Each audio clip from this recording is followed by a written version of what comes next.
Hasyim. Dan kali ini kami akan mempresentasikan terkait kisah teladan yang dapat kita ambil dari tokoh-tokoh mulia berikut ini. Nah, yang pertama adalah Sayyidatina Fatimah Az-Zahra. Jadi beliau ini nama aslinya adalah Sayyidatina Fatimah binti Muhammad bin Abdullah bin Abdul Muthalib. Nah, seperti yang kita sudah pernah pelajari dan tahu sebelumnya, kalau Sayyidatina Fatimah ini merupakan anak dari Nabi Muhammad SAW, atau lebih tepatnya keturunan keempat atau anak keempatnya. Nah, beliau ini yang lahir dari Siti Khadijah, dan beliau terlahir dengan kecantikan, kecerdasan tinggi, dan kepribadian yang baik. Dia pun sangat taat kepada kedua orang tuanya, karena dia sering membantu mengurus berbagai kebutuhan di rumah yang biasa dikerjakan oleh ibunya, terutama kebutuhan Rasulullah SAW sejak usianya masih kecil. Nah, pada saat usia 15 tahun, dia menikah dengan Sayyidina Ali bin Abi Thalib, yaitu sahabat dari Nabi Muhammad SAW yang saat itu berusia 21 tahun. Mereka ini menikah setelah Perang Badar, dan mereka memiliki 6 keturunan, yaitu Sayyidina Hasan, Sayyidina Husain, Sayyidina Muhasib, Sayyidatuna Zainab, Sayyidatuna Ummi Kulsum, dan Sayyidatuna Ruqayyah.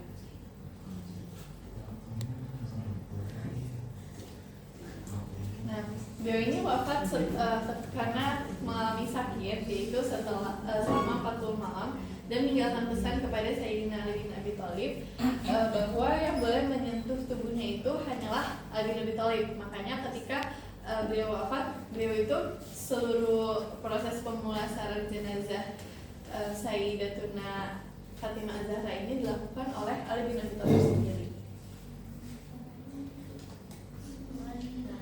Julukannya itu yang pertama ada Az-Zuhra, artinya cemerlang. Kemudian ada Batul, perawan, karena beliau ini di sosok sebagai wanita yang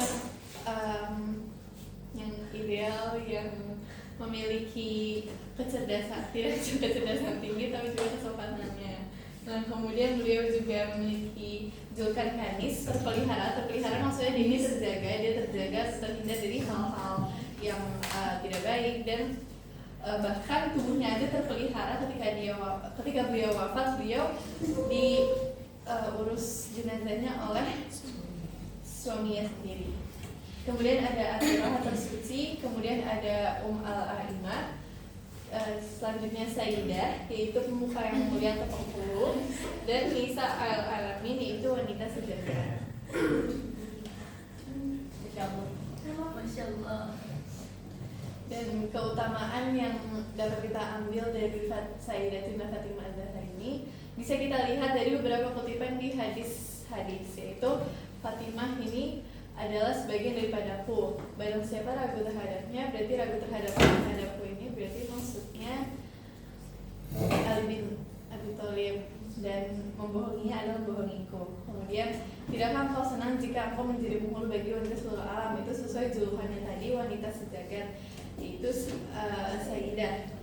Terus, wahai Fatimah, tidakkah anda puas menjadi Sayyidah dan dari wanita sedunia, atau menjadi wanita tertinggi dari semua wanita umat ini atau wanita umat ini? Jadi kalau dari ketiga kutipan hadis ini bisa ditangkap kalau Sayyidatuna Fatimah Az-Zahra ini merupakan wanita yang dapat menjadi panutan atau sosok yang memang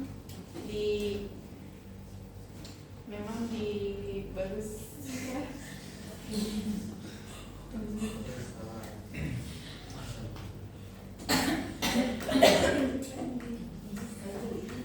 Nah, lalu yang bisa kita teladani di sini yaitu sifat kesederhanaan Sayyidatina Fatimah Az-Zahra, lalu sifat penyayangnya serta menjaga kehormatan diri. Selanjutnya kita ke kisah Sayyidina Uwais Al-Qarni. Nah, jadi Sayyidina Uwais Al-Qarni ini adalah seorang kahir asal Yaman, tepatnya dari aku nggak bisa baca, dari daerah Qarn. Nah, ia hidup sebagai anak yatim dan sangat berbakti sama ibunya, yaitu Sayyidina Uwais pernah menerima penyakit kusta.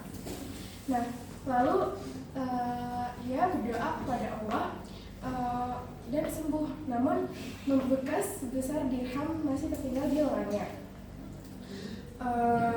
Rasulullah SAW juga pernah menyebut Sayyidina Uwais sebagai pemimpin dari para tabi'in dan berpesan kepada Sayyidina Umar bin Khattab agar meminta doa ampunan darinya ketika Sayyidina Umar menjadi khalifah. Inti dari kisah Uwais Al-Qarni adalah berbakti kepada orang tua.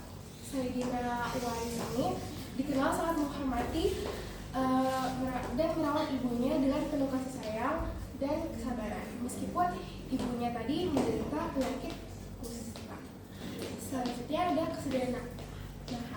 kesederhanaan hidup, yaitu tidak terikat pada harta dan memilih hidup yang sederhana, dan meskipun dikenal oleh khalifah besar seperti Sayyidina Umar bin Khattab. Selanjutnya ada keikhlasan dan kesabaran. Seperti yang kita tahu tadi, Sayyidina Uwais ini menerima segala ujian hidup, termasuk yang tadi merawat ibunya dengan penuh kesabaran.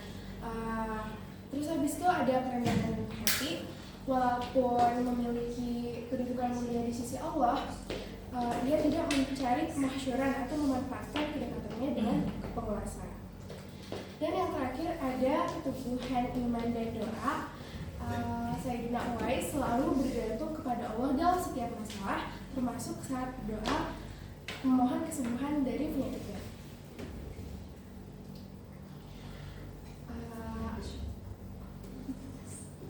Lalu apa yang bisa kita teladani